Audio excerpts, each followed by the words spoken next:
За наука се зборува толку ретко кај нас што човек добива впечаток дека станува збор за табу тема. Без наука просперитетот на една земја е сведен на неуспех. Доказ за тоа е колку се вложува за истата кај нас, вели Макрески, редовен професор на Природно-математичкиот факултет. Буџетот за наука кој беше предвиден за оваа година е еден од најниските во последните 10 години. Само како споредба, издвојувањето на средствата од БДП во ЕУ расте, за да во 2021 година изнесува дури 2,27%, што како процент е неколку десетина пати поголем од нашиот.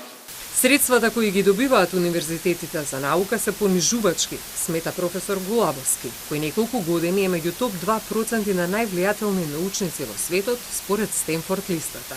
Државата годишно издвојува само 1 милион евра за сите универзитети, вели Гулабовски. Фондот за наука од Министерството се дели на некој начин за постигнати резултати преку публикувани трудови во претходната година, меѓутоа тоа значи дека може максимално некои 1000 до 2000 евра максимално научник да добие поддршка за публикуваните резултати. Сега, ако ви кажам дека во списанијата што се со плаќање публикувањето на еден труд чини повеќе од 2000 евра, тогаш можете да замислите колкава е таа поддршка. Според Ангелова, за да може нашата земја да држи чекор со останатиот дел од светот, државата треба многу повеќе да вложува во научно-истражувачката дејност. Сепак не може да се сведе помошта само на еден извор, смета таа, туку да се размислува и на ЕУ фондовите за финансирање на меѓународни проекти.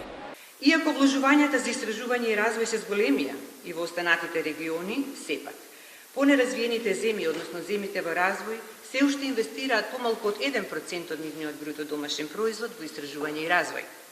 Во оваа група и Македонија, со инвестирање во истражување и развој од 0,3% од бруто домашниот производ. Во рамките на одбележувањето на Светскиот ден на науката за мир и развој, на УКИМ беа доделени годишните награди за најдобри научници и најдобар уметник на неговите факултети за 2022 година.